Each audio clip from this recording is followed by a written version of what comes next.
čia Gintarė iš tavo Sveikata LT. Šiandien papasakosiu tikrai labai daug ir tikiuosi viską, ką jums reiktų pradėti, pradėti laikytis protarpinio badavimo, tai viską pabandžiau visą vieną vietą surašyti. Tai gidas, kaip teisingai tai daryti. Tai apskritai protarpinis badavimas, jeigu žiūrite, tikiuosi nebesate pirmą kartą girdintis arba girdinti apie tai, tai jis yra labai palankus sveikatai, dažniausiai žmonės renkasi jį dėl noro sumažinti savo esamą svorį, bet turi ir kitų tikrai įspūdingų ir nerealių naudų sveikatai. Tačiau labai svarbu yra jo nedaryti belekaip, suprasti, kaip tai daryti ir praktikuoti tai saugiai, pasirinkti savo tinkamus metodus, pripratinti organizmą, nes gali būti tikrai nemažai ir rizikų, apie jas irgi pakalbėsiu. Tai pirmiausia, greitai prabėgu, kas yra protarpinis badavimas. Tai angliškai vadinamas intermittent fasting. Tai yra tiesiog mitybos principas, kai fokusuojamasi ne į ką valgome, nors tai irgi reikėtų atkreipti dėmesį ir ne, valgant nesąmonės nepasieksite labai ten geresnių rezultatų, bet labiau fokusuojasi šis principas į tai, kada valgote ar ne. Tai yra skaidoma į valgymo ir nevalgymo laikotarpius. Pasnikas apskritai buvo labai įprastas reikalas per visą mūsų žmonijos istoriją, o kiti net ir šiandien badavimą praktikuoja ne dėl sveikatos, ne dėl noro numesti svorio, bet dėl religinių ar kultūrinių papročių. Tai apskritai populiariausias badavimo metodas yra 16 ant 8, sakykim taip liaudiškai, bet realiai ką tai reiškia, kad 16 valandų yra nevalgoma, o valgymo langas yra 8 valandas ir visas šitas yra neskaidomas, visa tai yra per 24 valandas. Tačiau norint, kad protarpinis badavimas būtų pritaikytas pagal jūs turit suprasti, dėl ko jūs norit badauti, ir 16 ant 8 metodas nebūtinai jums bus tas geriausias. Tai irgi pakalbėsiu apie tuos metodus netrukus. Apskritai, protarpinio badavimo nauda organizmui, tai jau šiandien mokslininkai yra beprotų daug ištyrę, kuo tai yra naudinga ir ten jau prasideda persipinimai, bet jie ir toliau tyria protarpinio badavimo ir badavimo aspektus mūsų sveikatai ir atranda naujas perspektyvas. Aš pati asmeniškai peržiūrėjus esu maždaug 80 mokslinių tyrimų, taip labai rimtai peržiūrėjus, ne tai, kad paskaitinėjus. Tai apibendrinus, ką galiu pasakyti, kad mažina insuliną ir jam atsparumą, tas labai susijęs su diabetu ir negalvokim, kad jeigu neturim diabeto, mums tai nėra aktualu, kiekvienam žmogui mažesnis insulino kiekis organizme yra apskritai labai svarbus bendrai sveikatai, nuo to prasideda po to labai daug problemų. Gerina smegenų sveikatą, padeda išvengti ir kontroliuoti autoimuninės ligas, gerina širdies kraujagyslių sveikatą, pagerina žarnyno mikrobiomą, skatina ląstelių atsinaujinimo, tai labai svarbu, jeigu norite išlikti jaunesnis arba jaunesnė, reguliuoja alkio ir sotumo hormonus, sumažina riebalų kiekį aplink organus ir kūne ir čia tai yra vienas iš tokių labiausiai geidžiamų naudų sveikatai, nes tai mažina svorį bei padidina augimo hormoną. Dabar apie badavimo rūšis ir būdus. Tai šiaip būdai yra taikomi į protarpinį badavimą ir prailgintą badavimą. Paprastai kalbant, jeigu tai yra iki 24 valandų badavimas, tai yra protarpinis badavimas, bet jeigu tai jau peržengia 24 valandų ribą, tai jau yra prailgintas badavimas. Tai protarpinis badavimas, tai iki 24 valandų badavimas apima 2 pagrindinės rūšis, tai yra ribojamo laiko valgymą ir pakaitinių dienų badavimą, tai aš apie jas pakalbėsiu. Tai pirmiausia, ribojamo laiko valgymas. Tai čia jau vieną iš pavyzdžių sakiau pradžioje, tai realiai yra nurodomas ir išreiškiamas principas taip, kad kiek valandų badauti, tai pirmas skaičius atrodo, tada dedamas dvitaškis ir kiek valandų valgyti. Tai šitą jau vieną minėjau ir bendra suma visada bus 24 valandos. Tai vieną iš jų jau minėjau yra 16:2.8 arba 16:8 metodas. Tai kai laikosi žmonės šio principo, tai jo metu dažnai valgo 2-3 kartus per dieną ir šitą metodą galima laikytis tikrai kasdien, bet reiktų mano asmeninė patirtim, kas kažkiek mėnesių vis kažką pakoreguoti, vis kažką pakeisti, kad organizmas nebūtų vien tik prie to pripratęs, nes jis po kokių 3 mėnesių jis pradeda rodyti lėtesnius rezultatus, nes jau tikisi iš jūsų, kad jūs valgysit nuo tada iki tada, tik 2 ir 3 kartus, tai reiktų vėl tą režimą pakeisti. Tai, bet žodžiu, čia pats populiariausias. 16 valandų žmonės nevalgo ir 8 valgo. Tai kokia yra nauda? Tai kad mažinami uždegimai, insulino lygis mažinamas ir yra lėtas riebalų mažinimas. Tai kas dažnai atsitinka, kad žmonės pradeda laikytis šito metodo ir jiem yra mažėjimas svorio, vėl kalbu apie svorį, nes čia tiesiog populiariausia priežastis tą daryti, bet jie mato, kad svoris kažkiek krenta, bet ne taip greitai, kaip norėtųsi. Tai tiesiog, ką noriu pasakyti, kad tai yra patogus protarpinio badavimo būdas, bet juo nereikėtų tikėtis, kad paimsit ir numesit per mėnesį 5 kilogramus. Nebus taip. Numesit gal kilogramą, gal 2. Dar labai aišku priklauso, ką valgymo laiku valgysit. Jeigu normalų maistą, tai viskas ok, bet jeigu apsivalgysit ir valgysit apdirtą maistą, labai cukringą maistą ir taip toliau, tai gal iš vis nieko net nenumesit. Tai šito metodu jis yra patogus laikytis, bet atkreipkite dėmesį, kad jis mažina riebalus, bet ne taip greitai, kaip jūs norėtumėt. Bet jeigu tai yra patogu, mums vis tiek visada labiau rūpi ilgalaikė sėkmė negu trumpalaikė sėkmė. Jeigu patogu, prašom, laikykitės ir nuosekliai laikantis, kad ir pusę metų, žiūrėkit, ir susidaro jau ten koks 10 kilogramų. Taip, toliau pažengusiem populiariausias yra vadinamas OMAD, badavimas 1 meal a day angliškai, tai arba 23/1 badavimas, tai reiškia, kad per dieną yra valgomas valgys tik 1 kartą. Aišku, tas 1 kartas būna labai malonus, labai skanus, maisto būna daug, bet 1 kartą per dieną valgoma tėra, bet šiaip nėra rekomenduojama jo laikytis kasdien. Man rekomendacija yra ne dažniau nei 3 kartus per savaitę. Tai kokia nauda? Tai čia jau yra stipresnis riebalų deginimas, stipresnis insulino kiekio mažinimas, pagerėja psichinis atsparumas, skatinamas ląstelių atsinaujinimo procesas, mažėja lėtinių ligų rizika. Tai taip.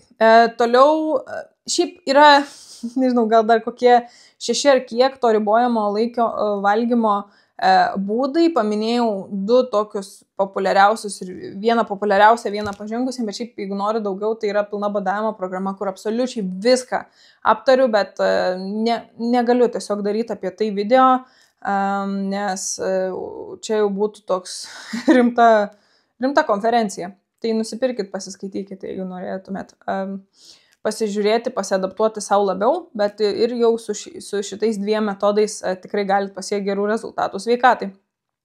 Toliau, kaip ir minėjau, yra kitas protarpinio badavimo būdas, tai yra pakaitinių dienų badavimas, dar kiti vadina aukštyn žemyn principas, tai reiškia irgi per 2 taškį išreiškiama, tik tiek, kad čia jau kalba ne apie 24 valandas, bet apie savaitę. Tai pavyzdžiui, jeigu yra 5:2.2, tai reiškia 5 dienas jūs valgote aukštyn, tai yra normaliom kalorijom, ir 2 dienas valgote žemyn kalorijas. Tai čia būtent šitas metodas ir yra populiariausias, ką dabar pristačiau. Tai realiai per tas 2 badavimo dienas, tai arba nieko nevalgote, arba dažnesnis variantas yra, kad iki 500-600 kalorijų per dieną suvalgote. Tai va, o 5 dienas valgote tai, ką esate įpratę normaliai valgyti. Tai šitas būdas yra fokusuotas į svorio metimą, bet jei per tas 5 dienas suvalgo tikrai per daug kalorijų, toksiško maisto, tai svoris nesumažės. Bet jeigu esat pakankamai nuovokus, tai tikrai tos 2 dienos, kai valgote po 500 kalorijų, labai labai gali padėti. Kita alternatyva yra pakaitinių dienų badavimas. Tai čia kas antrą dieną mainoma. Tai reiškia, vieną dieną valgot normaliai, vieną dieną valgot 500 kalorijų, vieną dieną valgot normaliai, kitą dieną valgot 500 kalorijų. Tai irgi sufokusuotas į irgi laikiną svorio metimą. Aš asmeniškai, kai laikydavausi, dabar nesilaikau, nes laukiuosi, aš asmeniškai, kai laikydavausi, tai man patikdavo tas pakaitinių dienų badavimas, duoda tokio gero ir rezultato, ir jis greitesnis yra, bet tuo tarpu kas antrą dieną galima pavalgyti tai, ką iš tikrųjų esate įpratę. Ir šito nauda pakaitinio dienų badavimo principo yra, kad jūs nesulėtinat savo metabolizmo. Nes labai metabolizmas sulėtėja tada, kai žmonės būna visą laiką kalorijų deficite. O čia, kadangi organizmui paduodat vieną kartą daug, kitą kartą mažai kalorijų, daug mažai, jūsų organizmas nesulėtina kalorijų naudojimo funkcijoms palaikyti. Tai dėl to labai gerai yra. Vėl yra kitų badavimo būdų pakaitinių dienų badavimo kategorijoje, viskas knygoje. Čia tokius svarbiausius pristačiau gal. Yra po to kitas dalykas badavimo stiliai. Ir čia internete žiauriai daug diskusijos yra apie tai, ar čia galiu šitą valgyti, kai nevalgau, nevalgymo langas ar negaliu, o ten kavą galiu gerti ar negaliu. Ir taip toliau. Tai čia viskas priklauso nuo to, kokį badavimo stilių pasirenkat. Ir jų yra sausas badavimas tik su vandeniu, švarus badavimas, bulletproof badavimas, baltymų badavimas su priedais. Tai čia labai priklauso nuo to, koks jūsų tikslas yra, vėl viskas knygoj, bet pristatysiu vieną patį populiariausią, dažniausiai apie ką žmonės šneka, tai yra švarus badavimas, trečiasis, ką minėjau. Tai vadovaujantis šiuo stilium, kai yra jūsų nevalgymo laikotarpis, jūs ką galite daryti? Jūs galite gerti skysčius, kurie neturi kalorijų, tai yra vanduo, kava be kažkokių priedų, be cukraus, be saldiklių, galite gerti mineralinį vandenį su druska, arbatos visokios, bet irgi be priedų. Galite valytis dantis ir čia yra labai geras patarimas, nes tai numuša, ko pripras organizmas, norą valgyti ir ypač jeigu saldžiai norite.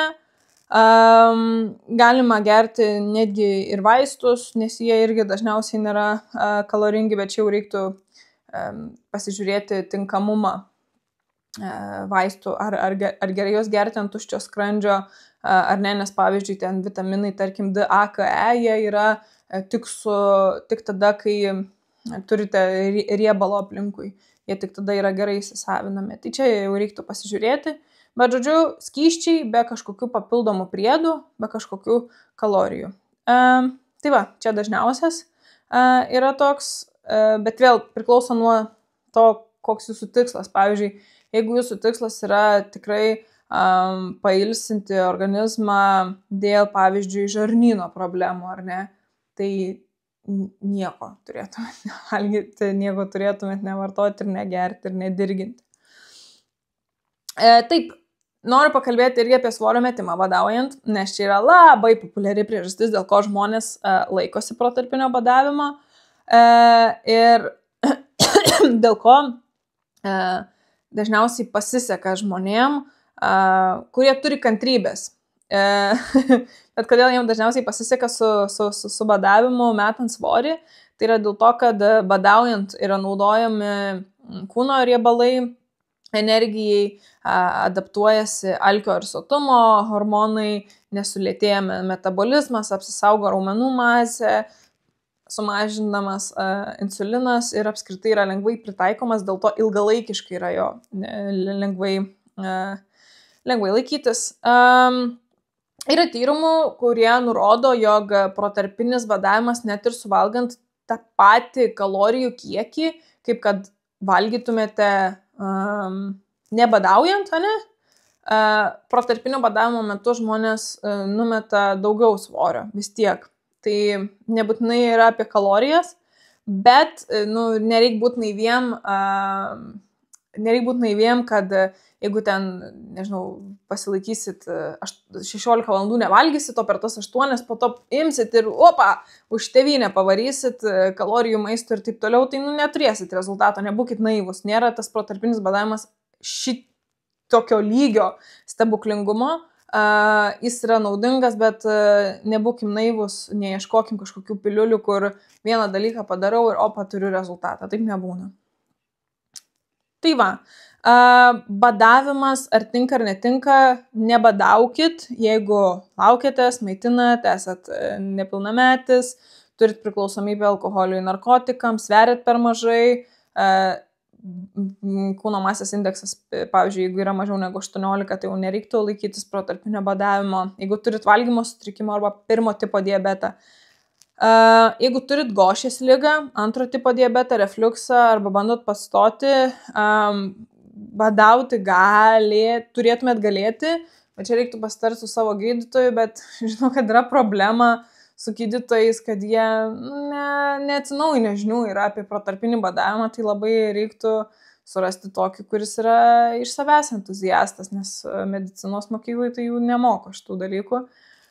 Kol kas, bet realiai iš savo asmeninės patirties, tai mano klientai, kurie turi 2 tipo diabetą, tai mes laikomės protarpinio badavimo, nes apskritai yra, pavyzdžiui, toks Jason Fung, jisai parašęs knygą Diabeto kodas, tai jisai būtent ir siūlo badavimą kaip vieną iš pagrindinių priemonių netgi išsigydyti 2 tipo diabetą. Tai va, rizikos, labai daug rizikų yra šiaip su protarpiniu badavimu. Čia turiu straipsnį parašius, kokios yra tos rizikos, tai žinokit, jų yra tikrai labai labai daug.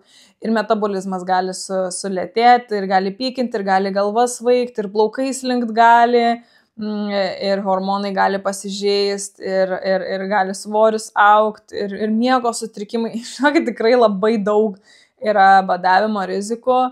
Ir realiai dauguma jų atsitinka dėl to, kad žmonės pradeda badauti nepasidomėję, kaip tai daryti, arba be specialisto pagalbos. Paimtumėt, sužinotumėt, kaip tai daryti, kokios tarsi rizikos, kaip jų tai išvengti, ir tada galite jau tada praktikuoti. Bet ne, žmonės galvoja, kad čia, tiesiog paimu ir nevalgau. Ne, galit bandyti, bet ne.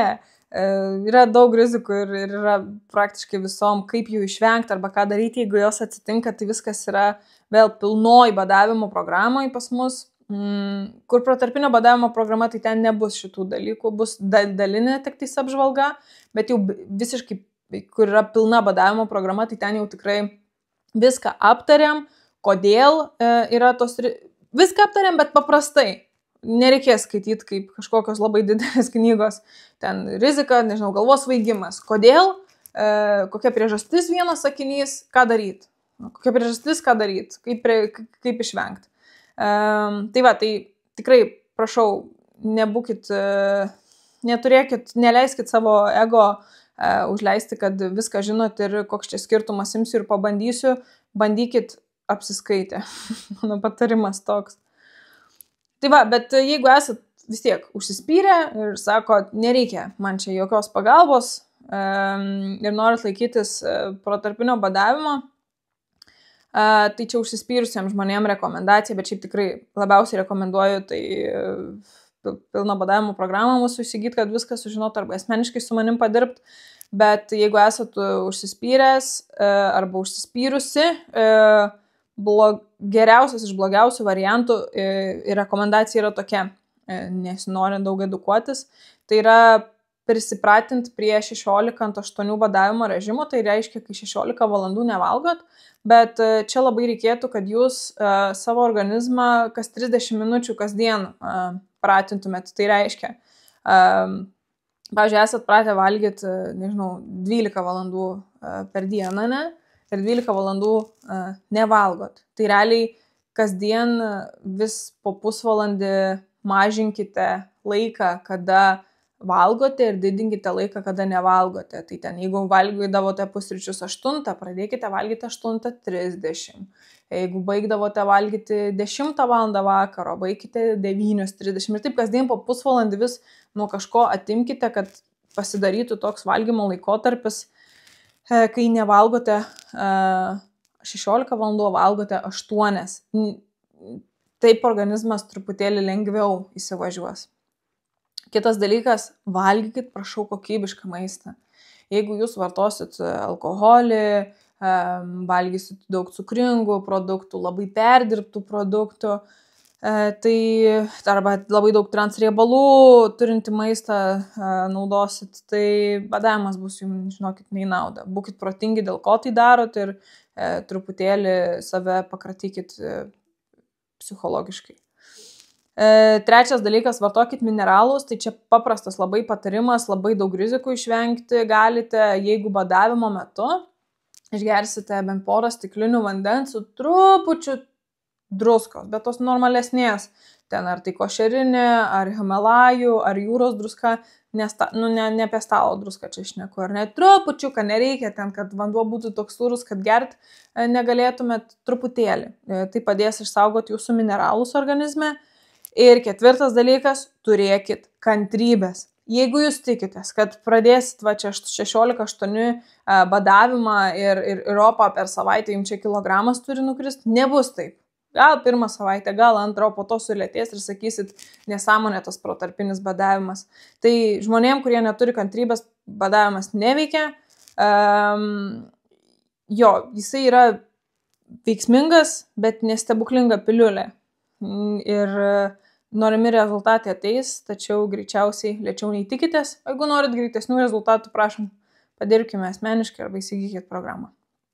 Tai va, tiek žinių, tikiuosi apšviečiau truputėlį labiau apie apskritai protarpinį badavimą ir tikrai jau vien su šitą informaciją galite jau ir pradėti praktikuoti. Ir ačiū, kad žiūrit.